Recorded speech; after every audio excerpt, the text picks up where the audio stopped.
Welcome to Dateline Polk with news about your county government. I'm your host, Maria Tripp. Today, you'll learn about County Commission actions from the April 3rd board meeting. A $30,882 cash match for the Florida Commission for Transportation Disadvantaged Mobility Enhancement Grant application, which will ultimately total $308,823, was approved by the board Tuesday. The board approved an amendment to the Roads and Drainage Division Community Investment Plan by transferring $170,000 from the Northeast Polk Parkway Fund reserves for future capital to the Ernie Caldwell Boulevard Phases 2B and 3 project. Due to a permitting issue with the Army Corps of Engineers that got addressed, we're now ready to move forward with building that access road and completing it. And so what we were doing was asking the board to allocate additional funds based upon the cost estimates we got of over $600,000 to do that project. Robert Biller was confirmed by the board as the county's new fleet management director. In other news, the board set a hearing date of April 17th at 1:30 p.m. to consider the adoption of a sub-district map change for the Land Development Code.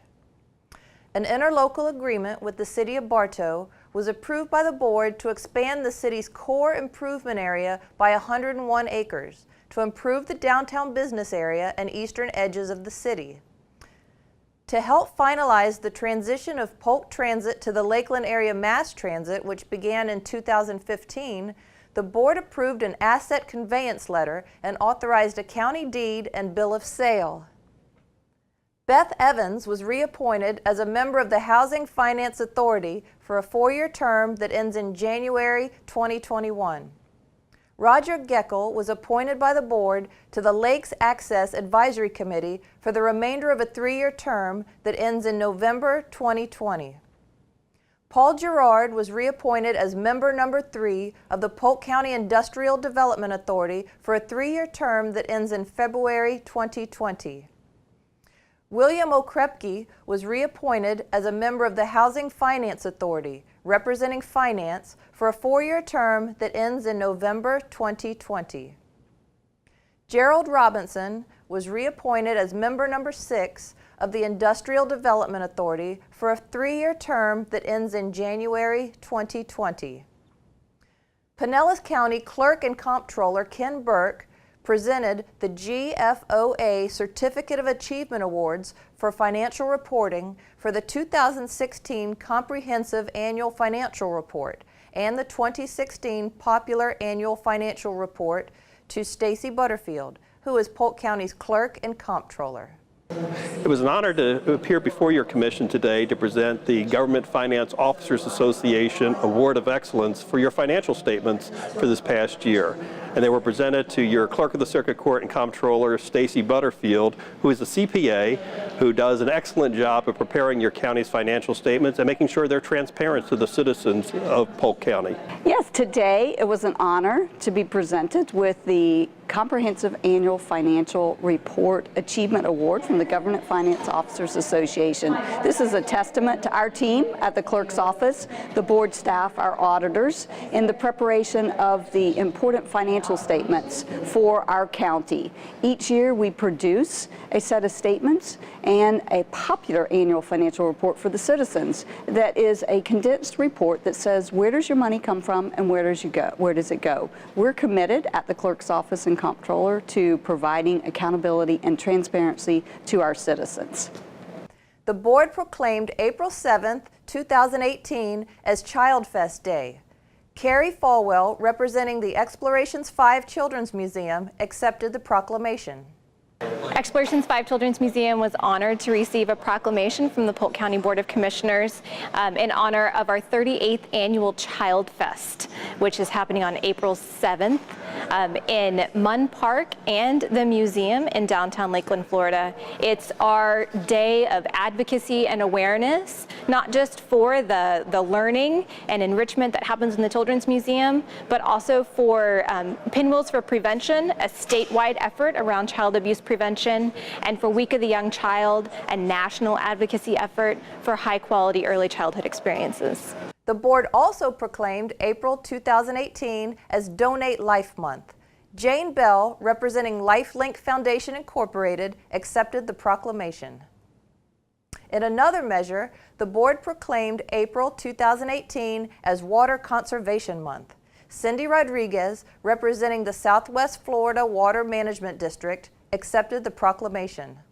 April is Water Conservation Month. It's a nationwide observance, and really conservation is a year-round effort, or should be, for all of us, but we take April as the time for a good reminder to let everybody know what they ought to be doing, their part in terms of conservation, whether it's adhering to the annual year-round watering restrictions for their lawns, or just being more cognizant of the amount of water that we use, because it's a key component in future water supply for all the generations yet to come. So it's not just an issue for today, but for always. This year's Earth Day will be observed on April 22nd, and the board memorialized that in a proclamation Tuesday. Bill Gaff, representing the South Florida Water Management District, accepted the proclamation. Well, as I have over the last several years, I came to accept the Earth Day proclamation. The county commissioners voted to, of course, proclaim April 22nd as Earth Day in Polk County. And as part of my comments, this is an annual event. This is an annual celebration, obviously. I guess what Earth Days were heading to the 49th Earth Day. So I just recap some of the things that we've talked about in past years, such as, the first Earth Day is a landmark in time, at least in my mind.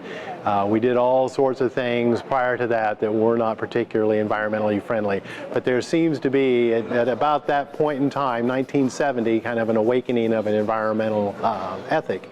And then we also talked about the Polk Water Cooperative, how the county and all the municipalities are coming together and working collaboratively to come up with sustainable water supplies. And of course, that is an environmental issue. Without that, we have environmental degradation. And then, but finally, this year, I just asked people to, think about the environment and the environmental services that we receive, forests that clean air, wetlands that clean water, and just think about how without a clean environment we do not thrive as a species. In public hearings, during the afternoon session, the board held several public hearings on a variety of items. Those items up for consideration included: the board adopted a resolution vacating a nearly 2,000 square foot section of unused land on Banana Lake Road south of Lakeland. The board also voted to approve another resolution vacating portions of platted public utility and drainage easements on the plat of Point Siena Neighborhood 6 South, Village 3. A mapping error made in 1971 was corrected Tuesday after the board voted to vacate the maintained right-of-way map for Lake Reedy Boulevard as recorded in Map Book 2. A small-scale comprehensive plan map amendment to change the future land use designation on nearly 4 acres from residential low to residential medium in the Transit Supportive Development area north of Winter Haven.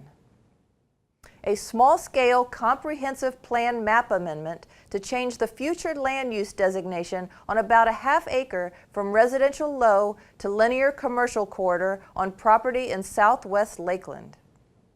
2 speed humps will be installed on Cliffside Drive near Lakeland after the board approved a resolution that authorizes their creation at an expense of about $3,500. In a 3-2 vote, the board denied the proposed planned development Island Club West Phase 3, which is near US 27 in Davenport. The board approved the Polk County Excessive Bulk Waste Ordinance, which provides procedures and standards for bulk waste assessments. The ordinance also creates a procedure for collecting the costs of collection and disposal of excessive bulk waste. That wraps up this edition of Dateline Polk. To keep current with programs and progress in the county, visit us online at polk-county.net or follow us on Facebook and Twitter. We encourage you to join us at the next scheduled board meeting, 9 a.m. Tuesday, April 17th. I'm Maria Tripp. Thanks for watching.